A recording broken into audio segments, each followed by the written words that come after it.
Hello बच्चों, चलिए इस प्रश्न को पढ़ते हैं। इसमें दिया गया है कि एक समान आवेश घनत्व सिग्मा वाली आवेश की समतल चादर की तीव्रता का सूत्र लिखिए। तो चलिए बच्चों, सबसे पहले इस प्रश्न की मूल अवधारणा देख लेते हैं। बच्चों, इस प्रश्न में हम सबसे पहले देख लेते हैं कि गाउस का नियम क्या होता है। बच्चों, कोई हमारा इस प्रकार से बंद पृष्ठ है बच्चों, और इसके यहाँ पर वैद्युत क्षेत्र, यहाँ पे बच्चों कुछ आवेश रखा है। इससे परिबद्ध आवेश का कुल मान हम क्यों मान लें। तो यहाँ पे एक छोटा सा क्षेत्रफल अवयव ले लेते हैं बच्चों, डीए वेक्टर। यहाँ पे इस क्षेत्रफल अवयव पे अगर वैद्युत क्षेत्र की तीव्रता ई वेक्टर है बच्चों, तो इस बंद पृष्ठ से निर्गत जो कुल वैद्युत फ्लक्स होगा फाई बच्चों, वो इस बंद पृष्ठ का कुल समाकलन करेंगे, और इस छोटे पृष्ठ पर जो है वैद्युत फ्लक्स का मान लिख लेते हैं ई वेक्टर डॉट डीए वेक्टर, और इसका कुल समाकलन करेंगे संपूर्ण पृष्ठ से निर्गत कुल वैद्युत फ्लक्स प्राप्त करने के लिए। तो बच्चों ये हो जाएगा बराबर हमारा इस पृष्ठ से परिबद्ध कुल आवेश भागे एप्सिलॉन जीरो। तो चलिए बच्चों अपने प्रश्न को हल करते हैं। बच्चों, इस प्रश्न में हमें दिया गया है कि एक हमारा समतल चादर है। इस प्रकार से बच्चों, कुछ इस प्रकार से हमारी एक समतल चादर है जो एक समान आवेश घनत्व वाली है। इस प्रकार से इस पर एक समान आवेश वितरित है, और इसका आवेश घनत्व सिग्मा दिया गया है।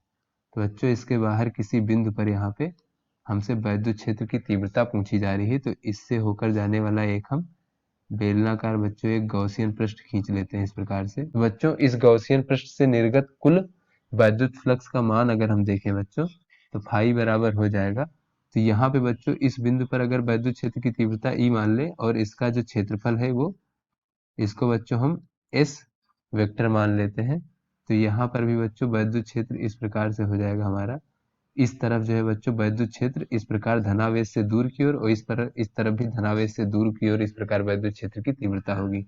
और यहाँ पे भी बच्चों एस वेक्टर क्षेत्रफल सदिश हो जाएगा, क्योंकि बच्चों जो क्षेत्रफल सदिश होता है वो क्षेत्रफल से अभिलंबवत बाहर की ओर होता है। और बच्चों यहाँ पर अगर हम ये वक्रीय पृष्ठ पर कोई छोटा सा क्षेत्रफल ले लें ds, तो इसका क्षेत्रफल सदिश इस प्रकार से ds वेक्टर हो जाएगा। और यहाँ पे वैद्युत क्षेत्र की तीव्रता इस तरफ है। तो इससे निर्गत अगर हम बच्चों कुल वैद्युत फ्लक्स का मान लिखें, तो इस पृष्ठ के लिए हो जाएगा E dot E vector dot S vector इस पृष्ठ के लिए, और इस पृष्ठ के लिए भी बच्चों हो जाएगा ई vector dot S vector, plus इस वक्रीय पृष्ठ के लिए बच्चों हम देखें तो इसका समाकलन वक्रीय पृष्ठ का, और यहाँ पे E vector dot B S vector.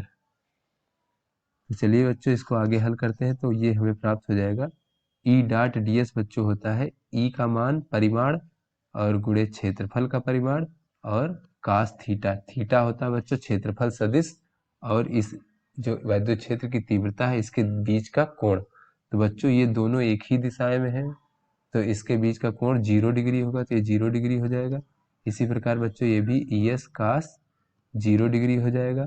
और बच्चों इस वक्रीय पृष्ठ के लिए यहाँ पे देखें तो ये ई डी एस कास 90 डिग्री हो जाएगा, क्योंकि बच्चों इस जगह पर ये ds की दिशा ये है और वैद्युत क्षेत्र की तीव्रता की दिशा ये है, दोनों के बीच में 90 डिग्री का कोण बन रहा है। तो बच्चों इसको जब हम आगे हल करेंगे तो ये हो जाएगा फाई बराबर 2 ES, और कास 0 का मान बच्चों 1 होता है। और यहाँ पे बच्चों जो कास 90 है, कास 90 डिग्री का मान 0 होता है, तो हमारा ये पद जो है ये 0 हो जाएगा। बच्चों ये 0 हो जाएगा, तो बच्चों कुल निर्गत फ्लक्स का मान 2ES हो जाएगा, बराबर बच्चों होगा इससे परिबद्ध कुल आवेश। तो बच्चों इसका क्षेत्रफल भी S ही होगा, यानी इस गॉसियन पृष्ठ की से परिबद्ध जो क्षेत्रफल है वो भी हमारा S ही होगा। तो यहाँ पर अगर हम कुल आवेश Q की बात करें बच्चों, तो जो हमारा आवेश घनत्व सिग्मा है गुणे पृष्ठ का क्षेत्रफल S, तो ये हमारा परिबद्ध कुल आवेश हो जाएगा। तो यहाँ बच्चों हम लिख सकते हैं सिग्मा S भागे एप्सिलॉन जीरो, इस प्रकार से गॉस के नियम से। तो यहाँ से बच्चों ये हमारा S से S कैंसिल हो जाएगा, और हमारा 2E बराबर प्राप्त हो जाएगा सिग्मा भागे एप्सिलॉन जीरो। तो E बराबर प्राप्त हो जाएगा सिग्मा भागे 2 एप्सिलॉन जीरो। तो इस प्रकार से बच्चों समतल चादर के पास जो है वैद्युत क्षेत्र की तीव्रता का सूत्र प्राप्त हो गया। तो आशा करते हैं बच्चों ये आपको समझ में आ गया होगा। धन्यवाद।